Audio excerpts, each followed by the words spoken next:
All right, everybody. Welcome in and welcome back. Season 4, episode 21, aka our 132nd show. Andy, what a reversal of fortune. And it could not come at a better time. Just to know that the ship is going in the right direction finally. It's not sinking, it's sailing. We've seemingly fixed the ship, if you can go with my ship analogy. All the bailing that we were doing, us, all the fans, all the teams, our teams, just all that water bailing finally paid off this past week. We didn't know if it was a breast or a stern or however it works. I don't know ships at all. All I know is how to drive a pontoon, and I don't know which side is honestly which on that. But at least we know that the ships and the trajectory of our teams looks to be getting back on track. But Paul, I got to ask you, yes, because this is big, because there's a title race happening in La Liga. How did Barcelona fare?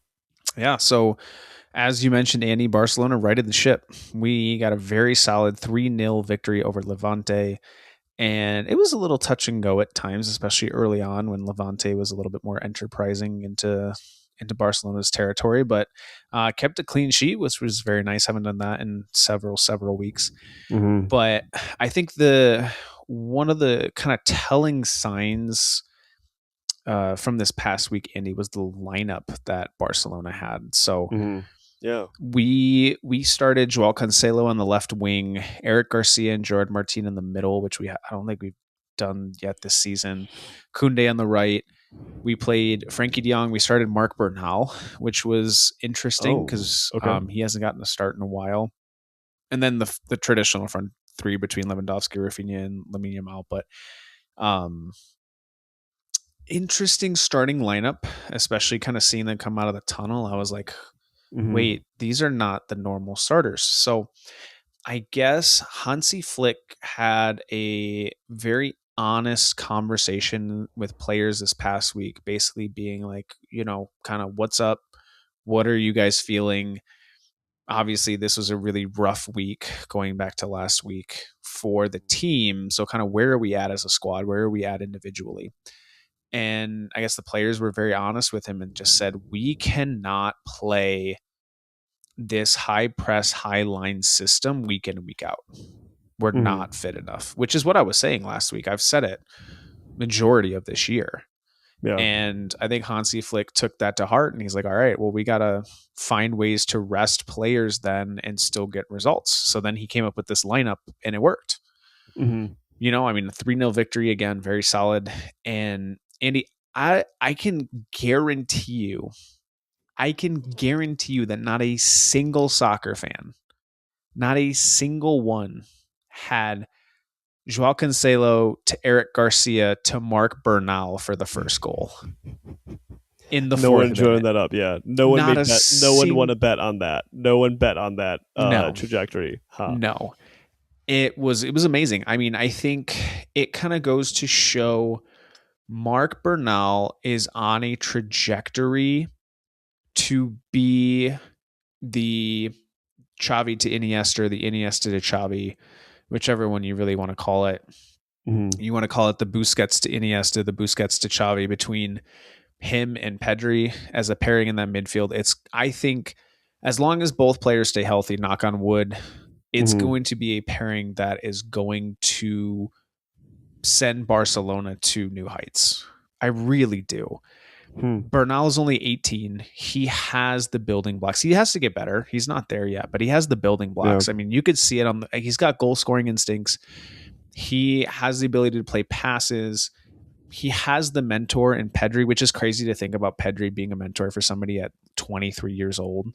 Yeah. But he has it, and I think he's going to be able to learn and build off of him and get to the point where he can run the midfield. Because my biggest gripe with Frankie de Jong, he cannot, in bigger games, he cannot solo run the midfield. He can't. You can't put him with Marc Bernal. You can't put him with Eric Garcia. You can't put him with that horrendous pairing of Dani Olmo and Fermin Lopez and trying to have one of them play holding midfielder when they're both attacking midfielders. It doesn't work. Yeah. Frankie de Jong can't do it by himself consistently. Yeah. But I think Bernal has the pieces and will get there, which is great because I think there are times when Pedri might be off by a half step. It's not going to happen very often, but it might happen. Or if a team like PSG or somebody decides to double team Pedri constantly in the midfield, somebody else has to step up. Somebody else has to play. Somebody else has to help run the midfield because Pedri can't do it all by himself when he's being doubled and triple teamed, right? So I think it just shows flashes. This game just showed flashes of Barcelona's future, which I think is very positive. I think the long-term combination, if we continue to play this style of, if we're just talking like basically youth, if we're talking, 7 to 10 years in the future, between Pedri, Marc Bernal, and Fermin Lopez, I think Barcelona has an absolute stellar trio right there. Because do you think, I guess, like, to me, it seems like at least the soccer that I'm seeing as like the one that's kind of winning is like you need to always just have a very dynamic midfield of individuals that can press, obviously can pass, they can shuttle around, they can move, they can cover ground. Do you see, it sounds like you see like that Bernal and Pedri are probably going to be the best like defensive midfielder or back two midfielder pairing. Do you see that that's what's going to be the future for them? I do, and I think in addition to the kind of that point that you were making is their ability to win back the ball too.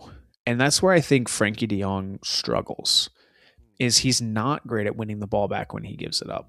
I think Casado is he's got good energy. I think he plays hard, but he's also not very good at winning back the ball, which I think that is such a key portion that Barcelona was missing over these last several weeks that Pedri was out. Pedri is, I think, the best midfielder in the world, bar none. But one of his greatest assets that people don't talk about is his ability to win the ball back. Yeah. And when he doesn't win the ball back, he puts enough pressure on whoever has the ball for them to send the ball back away from Barcelona's net. Where when he's out of the game, these teams, like even in this last game against Levante, like Pedri came back in this game, by the way. I didn't mention that as a sub. But there were so many times when they would get the ball and they would just have oodles and oodles of time to be able to find passes in behind Barcelona's defense. When you play a high line, you can't do that. There's just too much space in behind to play a ball into. So I think that's a big part of it, is being able to either win the ball back or put enough pressure to force them to turn and go back towards their own net. Yeah, that's where I think Pedri is so good at that. But again, when Pedri's in the game, like I have no problem with Frankie de Jong. Okay, when he has support by him, he is great. He struggles when he has to run it by himself. So I think the midfield definitely took a step forward in this game, especially once Pedri was back in the game. But I think the biggest standout was Joao Cancelo. Joao Cancelo, I think, had his best game in a Barcelona uniform, which is saying something because he had a whole year for Barcelona under Xavi. Yeah. And here's the thing that I will say, though. Joao Cancelo, and I've said it before, I'm going to say it again, he is great offensively. He's great offensively. He struggles defensively. There was one point in this game in the first half where Joao Cancelo had made a run up the field and ball ended up getting turned over. I'm sitting and watching nobody be at the left back position. Like Levante is running forward. They've got possession in Barcelona's half. And I'm like, there's no left back. There's no left back. There's no left back. Eventually Rafinha comes and covers for Cancelo. And then like 5 to 10 seconds later, oh, here comes Cancelo jogging back into his position. I'm like, where have you been? Yeah. I'm not asking you to sprint every single pass up and down that left side, but you got to get back and play defense. Right. If you're going to sprint back if you're going to sprint anywhere, you got to sprint back. At least when he was a left back. This one they said, like you were saying, he moved up in the wing. So I guess but like you still need that support. You still need to help out your left back. Yeah, and that's like I just don't get it. He struggled in one-on-one situations. Luckily, Levante's not a super strong team offensively, so we didn't have to worry about it really creating much. But there were some dangerous chances that came from his side. And it's like, he will be a piece that we can use at times. He's not going to be a consistent performer because he can't perform defensively. Yeah. I think it's going to be really interesting to see when does Hansi decide to put him on Lamine Yamal's side? Because I think offensively, he's going to make Lamine Yamal better. Because he's going to make runs in behind. He's going to draw defenders away.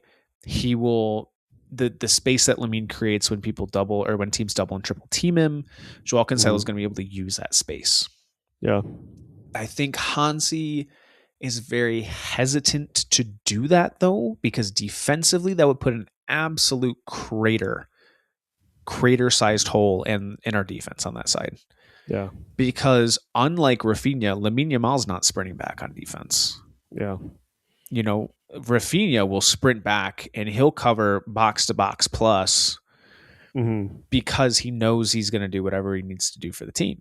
Yeah. So, yeah, that's the style they found out that he can do at Leeds, is like he can go either end and provide that support. And that is so valuable. Not to say that what Lamine is doing is not valuable, but if that's either his instruction or that's his style, you need someone who's totally fine just taking up and being comfortable with 2v1 situations, like on wide. And it doesn't sound like Cancelo would even be there to have it be a 2-on-1. It would be just a 2-on-0. None. So yeah. Wow. So, but yeah, I think, you know, this showed some positives, which is great. I think some kind of points. Frankie de Jong had his first La Liga goal in over a year, which was great to see. Firmino had probably Barcelona's best goal of the year. You could make a case for. He has the ball on the right side. He kind of does a diagonal run just outside the 18, hits an absolute screamer with his weaker left foot off the inside of the post. Wow. And I love a post goal. Love a goal that like ricochets off the post at any point. Especially a screamer too. Yeah. It's the best. It's the best. That was like a Patrick Dorgu's against Arsenal, where it just like gets you up off your seat. There is something magical about that. Like a long range goal just gets you up off your feet, unlike anything else. Like yes, like the move and like you love a nice move, but if you get a screamer, that's kind of what you live for in soccer as a fan, like seeing those kind of goals. Yep, for sure. So we've flipped the switch. We're gonna see if next week we can keep it flipped on, or if somebody's gonna come and shut the whole power down on us. I don't know. We're gonna. I remember last week you were saying that like it's going to come down to Hansi making that decision. He did make the decision. He made the call as the manager to say like, I got to talk to my players and we got a level set because we need to change things or else we're not winning La Liga. Yep. So good on Hansi for making that call and for being able to come up with a successful plan B. Yeah. So and that's the he's thing. Doing his job 100%. And I think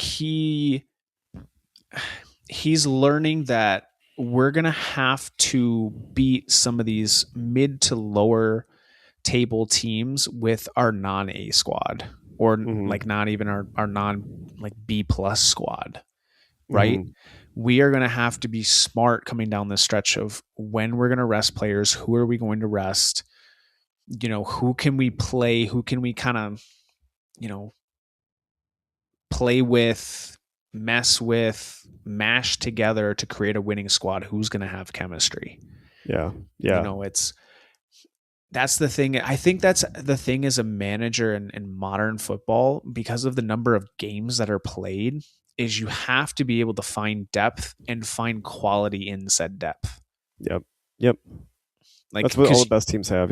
Yeah. You can't just, you know, send out, you know, Thomas Muller and all the other Bayern absolute, you know, thoroughbred horses that are just going to go out there and run around for 90+ minutes week in and week out like he had at Bayern Munich. It's just, he had something very special there, and he was very blessed to have unselfish players who worked hard, who were in incredible physical shape to be able to play that style for an entire year. Yeah. So it'll be interesting, Andy. It's going to be interesting. I'm again, like kind of to go off your point, I'm glad he made the changes. we needed to see that for a week. And it's like, okay, is this going to be one and done, or are we going to be able to do this consistently to be able to rest players or manage players' minutes so that we can show up against these better European teams and see if we can try to mount some kind of crazy comeback against Atletico Madrid in the second leg of the Copa del Rey. Yeah. Yeah. So, because it could happen. It's happened before. It's happened against you. So like anything can happen on that front. For sure. So yeah. Well, I'm glad that like the ship is going right for you. The ship has gone right for United as well. We just finished our match today. It was a 1-0 victory over Everton. And it was, man, was that a nervy victory? Because it really was whoever scored the first goal, I think was going to win the game. It was that kind of game. Sure. It was a very scrappy game. And first half, it was more United. United looked like they were more threatening. And it was against, so I guess like one thing that I noticed in that how we kind of go down by breaking low blocks is we really tried to, what they say is like stretch the defense. So what that means is we ping it around on one side of the pitch, like to kind of, if it's either to draw pressure or anything, and a midfielder will switch it out to the other wing. So let's say if they're bunched over on the left, kind of by midfield, they're bunched up around there, they'll ping it over to a winger that's on the right side, and vice versa. If it's on the right, then they ping it over to the left in as they're building up. So that's how we look to break down.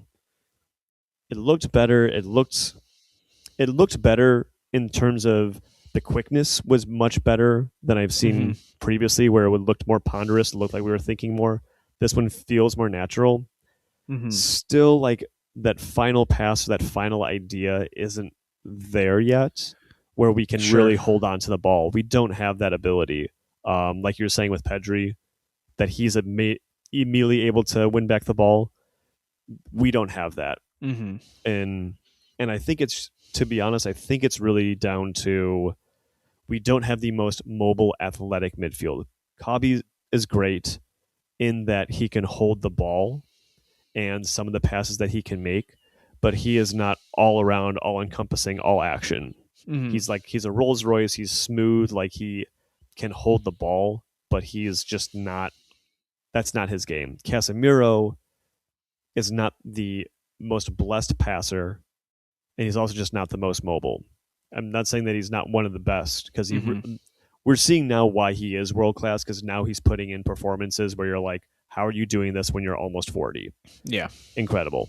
But we struggle a little bit there. However, up comes Benjamin Sesko comes in Benjamin Sesko. He's got 30 minutes, fresh legs, and from an Everton corner where they swung it in. I'll get to this other tangent I was talking to you about earlier. From there, we went on a counterattack. And it was honestly, it's very well executed how this worked out, because Cunha, who hadn't been really in the game, he gets turned and is facing his own goal, but he sees out the corner of his eye. I don't know if he sees or he's just like, someone's got to be there. He pings it and hits this pass that I think no one really expected besides Brian Mbeumo. He pings his pass there.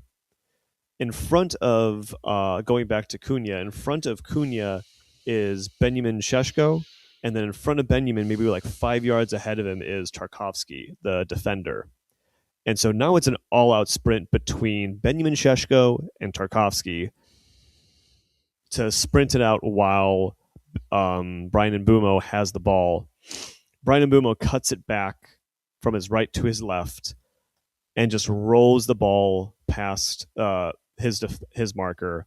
And who's there but Benjamin Sesko, who has gone the full, almost like 75% of the pitch. Yeah, no, half the length of the pitch, and is now 5 yards ahead of Tarkowski. And he just slots it in, calm as you like, into the bottom corner. We're up 1-0. I kind of went crazy seeing that, because it'd been such a scrappy game. It's another goal for Benjamin Sesko. Really was just impressed by the speed for him to get there.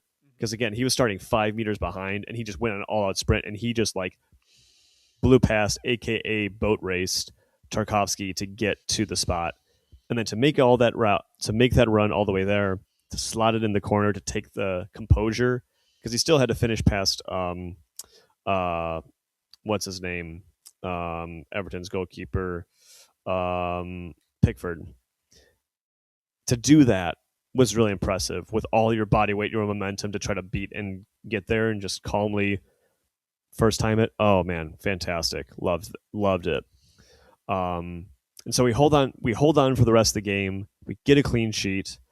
Real big game for Sen Lamens, and he had to, because at every single corner, I want to say for Everton, Everton crowded the box, like almost put their whole team in the whole goal of United. Mm-hmm.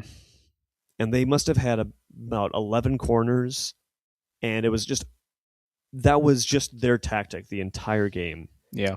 And like I heard the podcast Stick to Football, where they had Ange Postecoglou on, and Ange Postecoglou went on this kind of bent of saying like the thing he doesn't like in soccer now is this. And having done with this, I completely see why, because it's just rugby. It's just rugby. Mm-hmm. It's American football in there, where all holds barred, nothing matters.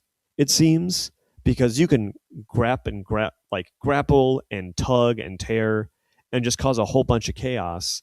And I don't know how the goalie is even supposed to get the ball because there's so much crap happening in front of him.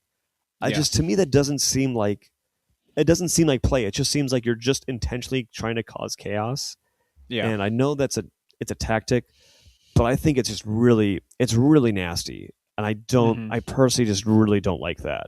I get it when you have one person there, but it's like, oh man, it just looks like a gridiron. And like, I wanted to see that, I'd watch American football. And I don't want to watch American football. I want to watch soccer. I want to see the technical skill. I want to see movement. I want to see headers. I don't want to see someone just trying to hit a corner in, cause chaos for the ball to bungle around, and then you put it in. To me, that's not, I don't like watching that. That's not a good product. So that's why I'm like, this whole throw your whole team in front of the opposition goalkeeper to barge him in, essentially parking the bus in front of the goalkeeper. I really dislike that, because it slows down the game. Everyone else tries to go for fouls, or because if you don't, like, they're just going to keep doing it and pushing around. So I hate seeing it. I would hate it if our team starts doing it. We maybe have done it a little bit, but I simply don't like it. I don't know what your thoughts are from what you've seen on that. I don't know if you've seen a lot of it, but it happens a lot in the Premier League, and it's every team's doing it, and it ticks me off. I feel like we don't see as much of that in La Liga, or hasn't made its way. I hear what you're saying. I think that's very annoying. Now, do you feel like referees just have to be better when they're refereeing the game to, because if a team's going to do that, they're going to do that. But any like liberties that they take with like the pushing, the shoving, and whatever else, I think the referee just has to I don't even think you have to look at the whole scenario. I think you can look at one matchup and be like, soon as there's anything that the offensive player does to try to gain an advantage that's illegal, immediately blow the whistle, go the other way.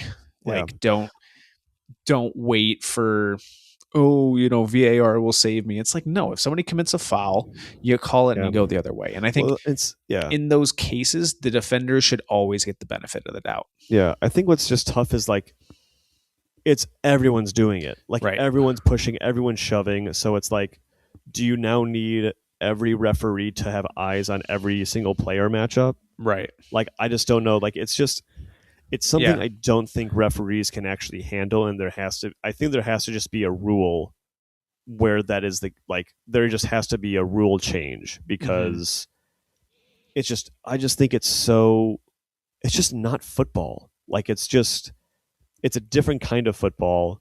where it is just about physical strength. And yes, that's a part of the game, but the way it's being used, I don't like seeing it. I don't like seeing professional players on this like really beautiful game where it's this artistry of passing and controlling and like using your body with the ball to it just being a complete shove match. Yeah. In for a ball to then come in and then try to hit a ball strong enough to get it past like 2 feet. Yeah. That to me doesn't sound like a good game. So I don't know where.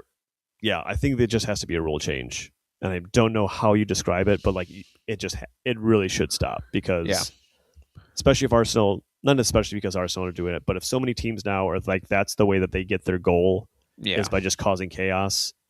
You're not playing soccer. I'm sorry if that's how you try to go for it. So that's my 2 cents, and you probably got $20 worth of that all in there. But we'll move on, change the vibes with our good vibes, and head over to the Bundesliga, where I will say that it might be done and dusted, Paul, because Fabio Silva could be.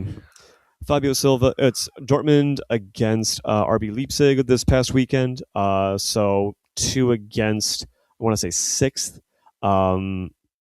Ends in a 2-2 draw. Dortmund initially were down 2 goals, and then 2 goals in the second half for Dortmund. One coming in the seemingly final minute, I think it was 90th plus 5th from Fabio Silva. Saves Dortmund, but those drop points mean Bayern extended their lead against Eintracht Frankfurt, which looks like that they eked it out a little bit there, Paul. Yeah, it looked like Bayern went up 3-0, and then Frankfurt came back with 2 later goals, and Bayern was just kind of hanging on for dear life towards the end of that game. But it's dicey. It was dicey, but they got the business done. So right now it's looking like Bayern with 60 points, Dortmund 52, Hoffenheim and Stuttgart both drew in their matches. So we're at 50 or 46 and 43 to round off the top 4 in there. Paul, I'm going to plug in my computer, but as I am doing that, tell me what's happening in La Liga. I'll be listening in because this is a big one. Yeah.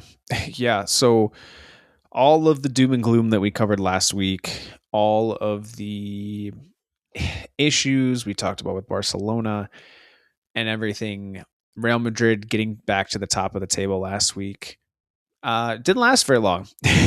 Well, it did not last very long. Mid-table Osasuna, Real Madrid goes to them and ends up losing 2-1. I mean, it's one of those things, Andy, where when a team plays Real Madrid straight up and Real Madrid does not get gifts of either VAR calls, penalty calls in their favor, or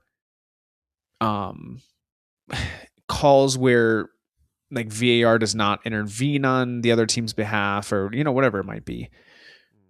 Look what happens when a game is straight up and it's not tilted in Real Madrid's favor. Look what happens. It's like magic. Here's the thing.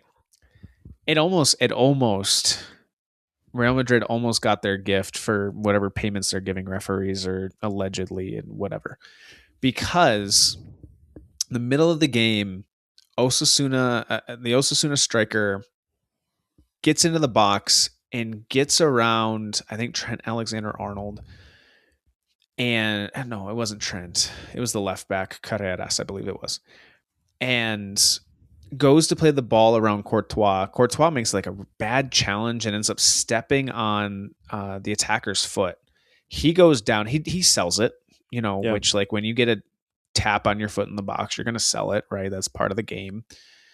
The referee goes immediately yellow card for diving, like not even a consideration. And the Osasuna striker, he's apoplectic, and luckily VAR intervenes. There was actually a stamp on the foot inside the box, penalty. Osasuna scores it up 1-0, right? But Real Madrid comes back and scores later, but then towards the very end of the game, Osasuna comes back, scores a late one that was originally ruled for offside, taken back, goal given, 2-1 Osasuna, biggest upset. Hadn't beaten Real Madrid in 24 years. Wow. Good for So them. huge win. And I'm going to get to Trent a little bit later on. But Andy, if you go back and watch this replay, Trent's, as the right back is here, the center back is here. He just lets the Osasuna striker make a run between them. And then after the ball is played through, the center back, and I don't remember who it was for Real Madrid, the Osasuna guy cuts it back as the Real Madrid player is sliding by, good cutback.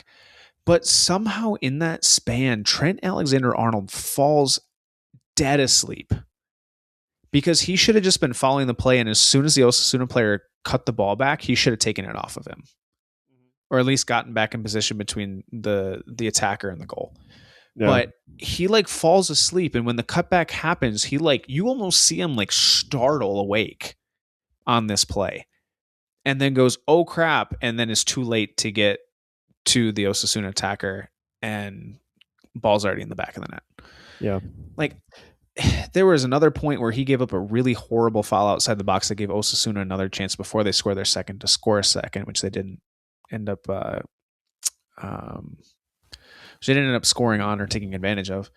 But I don't know what he's doing.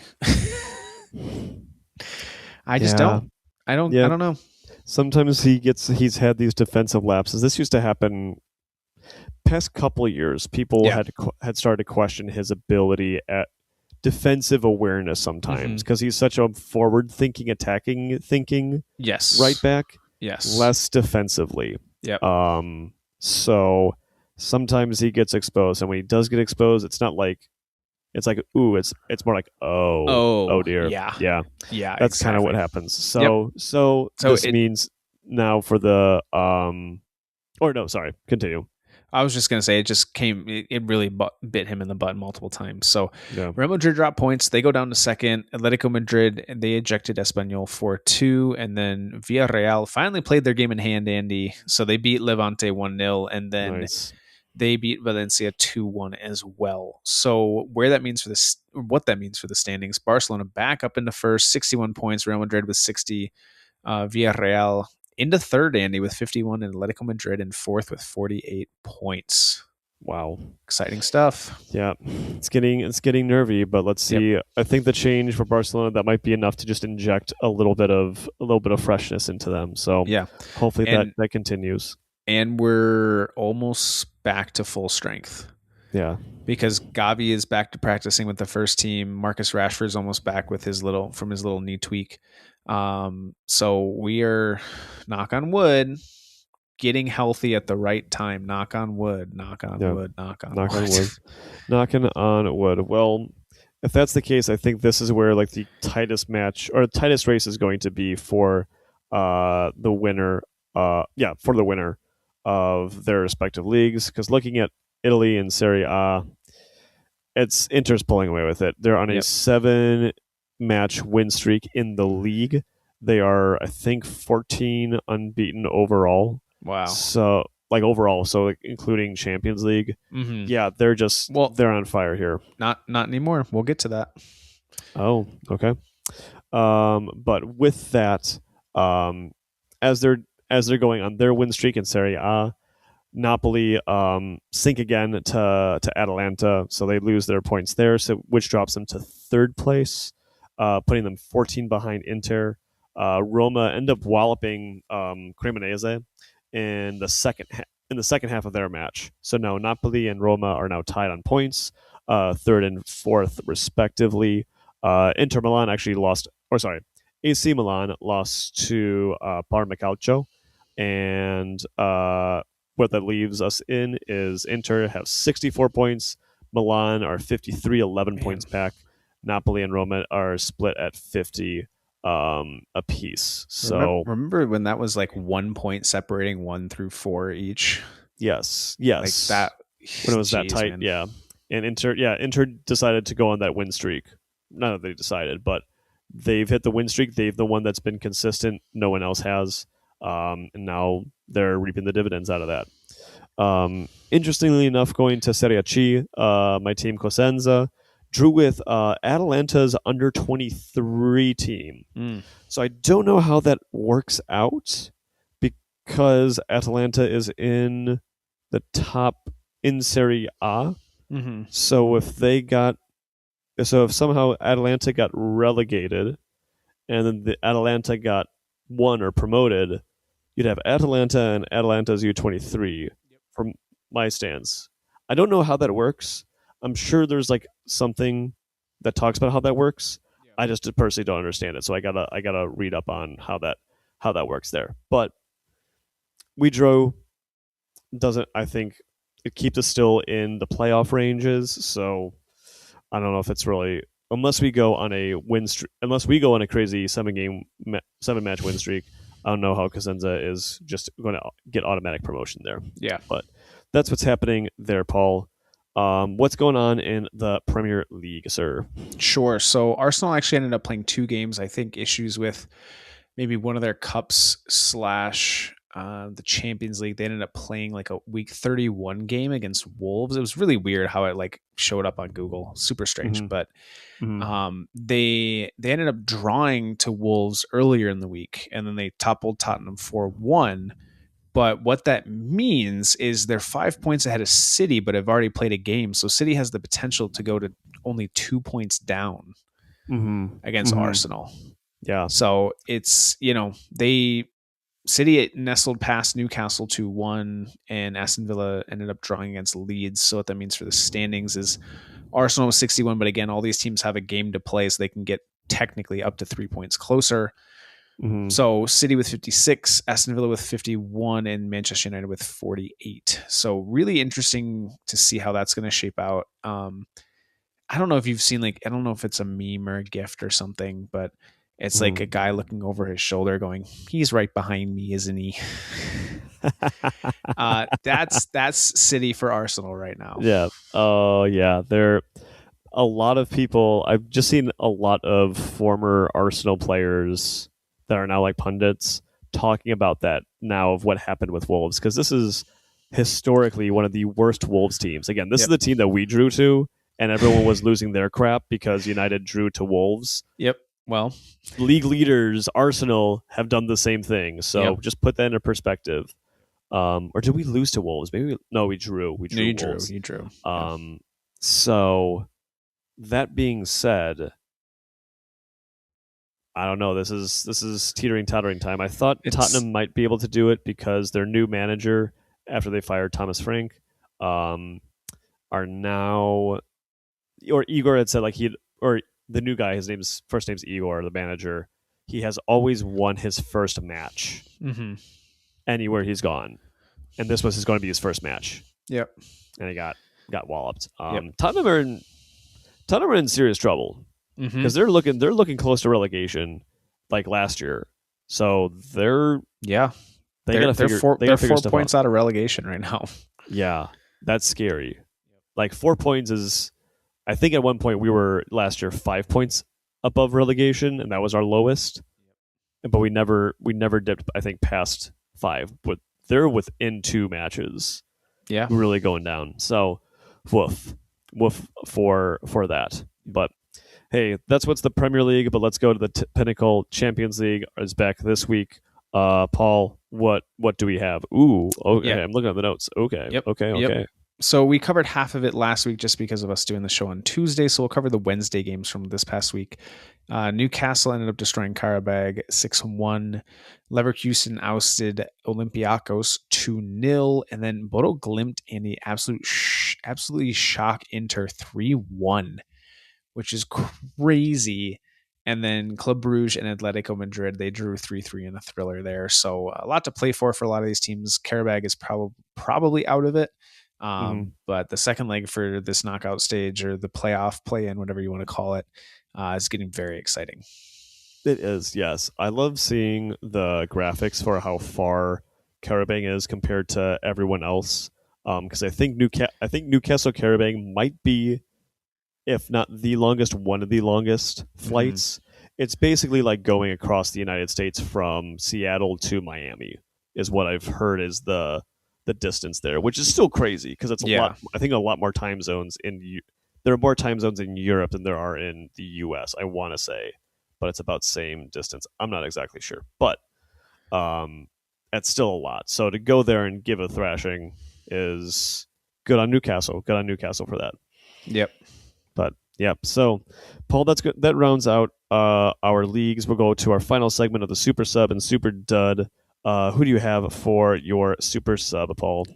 Sure. So my Super Sub is going to be Raúl García for his goal for Osasuna to put Real Madrid back in their rightful place in second place. And Hansi Flick is getting that as well, just for being open, honest with players. You know, he sometimes he almost feels like he has like a dad or like a grandpa kind of role with this team, with, you know, all the youngsters. It makes that kind of image even funnier. Yeah. But there are a lot of managers, Andy, and I'm sure you know this, that they're just like, this is my system. We're going to play it. I don't care what you say, players, higher ups, you know, what presidents, I don't care. We're playing my system. Takes a lot of humility and I think a lot of growth mindset. My mother would be very happy that I'm using that on this podcast, that term. A lot of a very, very open, very large kind of growth mindset to be like, hey, something's not working. I don't have the answers. Let's come together as a team and let's figure out these answers together. There aren't not a lot of people that do that. Not a lot of managers. So good on him for kind of stepping back, being like, okay, I'm going to put my ego aside. How can we get better as a team? Yeah. Yeah. I couldn't have said it better, Paul, because having had a manager previously who was wedded to a system, and I didn't have, not wedded, that was his system that he knew brought him success. It's very hard to deviate from that. Yeah. And I totally understand people who don't, and I respect them for that. Yeah. But I think it also shows, too, of like the character of Hansi to say, like, I know things aren't working. I'm going to make adjustments. Yep. So kudos to him for taking that, because that's a hard thing to do. But I hope he reaps the rewards of it. I have to give it to Sesko again. He has scored 5 goals now in 2026, and his past 2 have been result changers, like taking us from a loss to a draw, and then a draw to a win. And after a spell too, where I feel like he was struggling. And not even struggling to score, struggling to like put in a quality shot on goal. I remember watching several games of his where it's like he gets an opportunity and either shoots it right into the guy in front of him or he's hitting it like 30 feet wide and high. Yeah. You know, so yeah. I think that's so hard as a striker when you're failing and failing and failing, for you to put to string together a set of really good games where you're changing outcomes. I think that's one of the hardest things to do in football, because Go ahead. I was going to say, like, I see why you say that. I think I want to give Sesko more credit, because what he was doing when he wasn't scoring was still very important. His hold-up play was great. The runs he was making were great. But like you had said, he wasn't getting service in. So that made it more... He was snapping on his shots. And that's really hard as a young player to come into United to do that. So I really like that Michael Carrick, even though that Sesko is scoring, is still bringing him on later so that he can reap the rewards, Sesko, and build that confidence so people can see Sesko for what he is and his potential in that, as someone who can come on and then make an effect later once he's getting used to now the demands of the league. So but that's what I got for that. Super Dud, Paul, who do you have? I mean, you got to give it to Real Madrid as a team. You're finally back on top of the league after weeks, months of not being there, and then you immediately give it back to Barcelona against a mid-table team. Like, it's not like it was El Clasico when you're playing Barcelona themselves. It's so funny listening to so many different people who cover this league or follow this league, whether it's on social media, you know, national TV broadcasts in Spain, whatever it might be, like, it's just so funny because everybody says the same exact thing. This is a collection of individual players trying to play for individual stats to boost themselves. They are not playing as a team. They're not playing to win as a team. They're trying to show, look at me, look what I did to get our team this win. And it's funny to me, you know. And I also got to put Trent Alexander-Arnold in there because he came on. I think his sofa score rating was like a 5.9 in this last game against Osasuna. And, you know, granted, when you come on like later in the game, it's harder to get a better score. But yeah, he had a yellow card and a 5.9 rating. Like, ouch. Yeah, ouch, indeed. So yeah, I just, man, it's as a Barcelona fan, it's funny to watch your biggest rival just continue to shoot themselves in the foot. Yeah, so. Yeah. Well, you need them to continue to do that to make sure they get it, because they're still 1 point. They're still 1 point away, unfortunately. So not to say that, but I just want to see, for your sake, them really Barcelona really turn the screw on Real Madrid. So yeah. For mine, Paul, I know we had talked about it last week. But hearing more of the fallout from what happened, I think it's just warrant mentioning, because I think, just to kind of reiterate again of what we had talked about, like, I think the main message we talked about was, regardless of what we think of Vinicius Jr., we're not his, as a player, we're not his favorite fans. Like, we don't like some of his antics. On and off, on the field, off the field. But no matter what, I think we both agree that no matter what he does, he should never be subject to what was said to him. And from what I heard with a lot of this stuff is that Prestianni is really the biggest coward, because he covered his mouth. And by covering his mouth, from what I understand, he basically stopped any sort of investigation. He stopped any ability for people to figure out what incident actually happened. So there was that. To see what Benfica said afterwards and supporting Prestianni is really tone deaf, in my opinion. And then what's coming out from I call him Mouronho, for the stuff that he does. For someone who is always talking about as a wind-up merchant, he is the wind-up merchant that became a manager. For him to say, one, to Vinicius Jr., this is alleged, the quote, is that, we're not racist. We had Eusebio. And that's what he said. It's just basically, he said, he basically said, like, I know a black guy. I can't be racist. Yeah, it's ridiculous. Like, I don't think actually Jose Mourinho is racist. I don't think he understands and sees this as a racial thing. And I think that's where he needs to grow, is know that is a thing. And regardless of where you're at as a manager, the only way this gets stamped out of the game is if your manager and the whole team and the whole club is accountable. And it's not.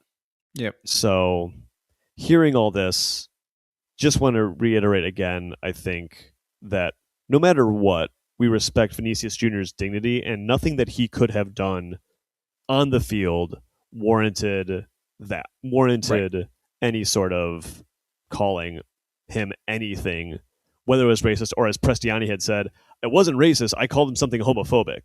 And that's what he said, is like that makes it any better.